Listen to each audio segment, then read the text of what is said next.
السلام علیکم ورحمۃ اللہ وبرکاتہ۔ محترم بھائیوں، بزرگوں، دوستو، یہ ہمارا اصلاح معاشرہ کا 548واں سبق ہے۔ محترم بزرگوں، آج میں آپ کو زندگی میں سکون، چین، اطمینان اور ترقی کا ایک ایسا فارمولا بتانے والا ہوں۔ اللہ کی ذات سے میں 100% امید رکھتا ہوں جو آدمی بھی اس پر عمل کرے گا انشاءاللہ اس کی انفرادی اور اجتماعی دونوں طرح کی زندگیوں میں سکون ہی سکون ہوگا۔ اور وہ چیز کیا ہے؟ وہ چیز ہے برداشت کرنا اور نظر انداز کرنا۔ کیسے کرنا وہ بھی میں آپ کو بتاتا ہوں۔ وہ میاں بیوی دنیا کے کامیاب کپل ہے جن دونوں کو بھی برداشت کرنا اور اگنور کرنا آ گیا۔ وہ ساس بہو دنیا کی سب سے کامیاب ساس اور بہو ہے جن دونوں کو برداشت کرنا اور اگنور کرنا آ گیا۔ وہ مدرسے کا محتمم اور اس کی ماتحتی میں کام کرنے والے معلمین دنیا کے سب سے کامیاب اسٹاف شمار ہوں گے جب دونوں کو بھی برداشت کرنا اور نظر انداز کرنا آ جاوے۔ وہ امام اور وہ مصلی دنیا کی سب سے مثالی مسجد بن جائیں گے جہاں پہ امام صاحب اور مصلی دونوں کو بھی برداشت کرنا اور نظر انداز کرنا آ جاوے۔ وہ استاد، وہ شاگرد دنیا کے مثالی استاد و شاگرد بن جائیں گے جن کو برداشت کرنا اور نظر انداز کرنا آ گیا۔ محترم بزرگوں، اس ٹاپک کو لینے کا مقصد میں آپ کو بتاتا ہوں۔ ہندوستان 125 کروڑ کی آبادی والا ملک جس میں مسلمانوں کی آبادی تقریباً 40 کروڑ ہے، لاکھوں مسجدیں ہیں، ہزاروں مدرسے ہیں، لاکھوں دیہات، لاکھوں گاؤں ہیں۔ اب اتنے بڑے ہندوستان میں کشمیر سے کنیا کماری اور اوکھا سے پوری تک کسی ایک اسٹیٹ کے، ایک ضلع کے، ایک گاؤں کے، ایک گلی محلے کے ایک مسجد میں 4-5 لوگوں کے درمیان میں کسی مسئلے کو لے کر آپس میں کچھ بات چیت ہو رہی ہے۔ اب ایک شیطان فطرت نے امت میں فتنہ کیسے ڈالا جائے، امت کو کیسے توڑا جائے، امت کے اندر اور انتشار کیسے پیدا کیا جائے، وہ مسلمانوں کے درمیان میں جو بات چیت چل رہی ہے اس کی ویڈیوگرافی کر لیا اور بعد میں وہ لوگوں کو بھیجنا شروع کر دیا۔ دیکھو فلانے مسجد میں مسلمانوں کے درمیان میں اس طریقے کی قیل و قال اور حجت و حال چل رہا ہے۔ اب جس انسان کے پاس میں بھی یہ ویڈیو پہنچے اس کو برداشت کرنا اور نظر انداز کرنا آ گیا تو اس کا پہلا کام یہ ہے اس کو ڈیلیٹ کرے اور ایسے جو شیطان فطرت لوگ ہیں ان کو نظر انداز کرے۔ فتنہ وہیں پہ دب گیا، اس کو آگے بڑھانے کی ضرورت کیا ہے؟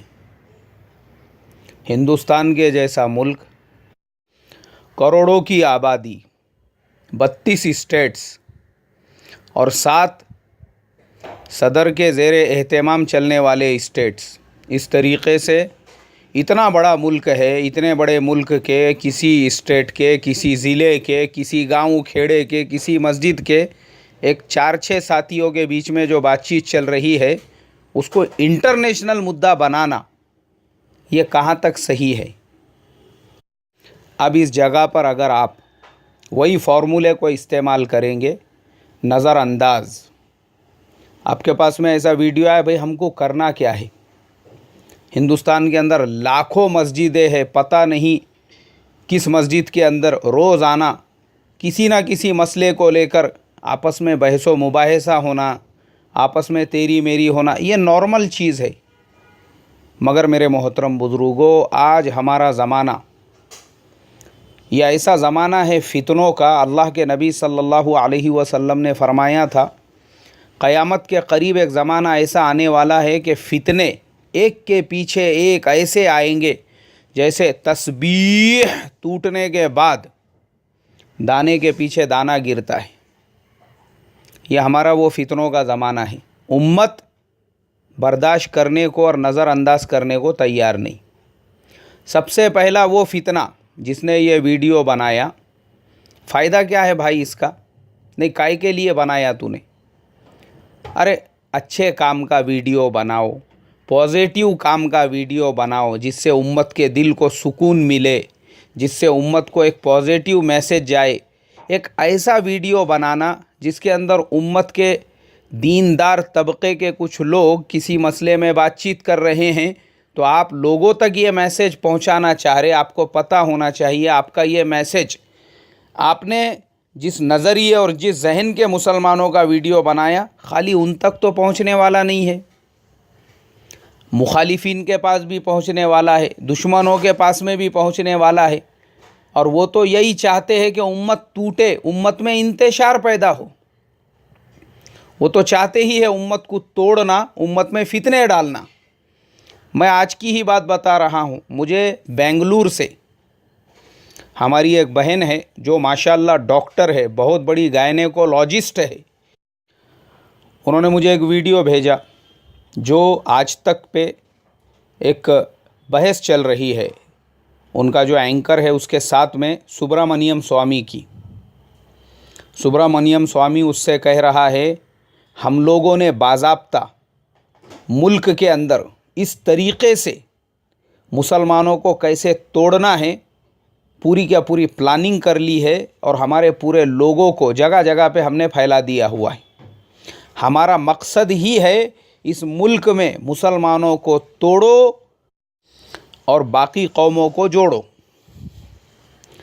آج مسلمانوں کے خلاف یہ سازشیں ہو رہی ہے، یہ پلاننگ ہو رہی ہے، ہم کو پہلے ہی توڑنے کی کوششیں ہمارے دشمن کر رہے ہیں، اور پھر اس کے اندر ان کا ساتھ دینے کے لیے یہ ہمارا دیڑ شانہ، اور ان کو سپورٹ کرنے کے لیے پھر ایسے قوم کو ان کی کیا ضرورت ہے جب تیرے جیسے ویڈیوگرافی کرنے والے اور ایک چھوٹے سے مسجد کے، چھوٹے سے کھیڑے کے، چھوٹے سے گلی کے، محلے کے، گاؤں کے مسئلے کو انٹرنیشنل مدعا بنانے والے جب موجود ہے تو پھر ان کی ضرورت ہی کیا ہے ہم کو؟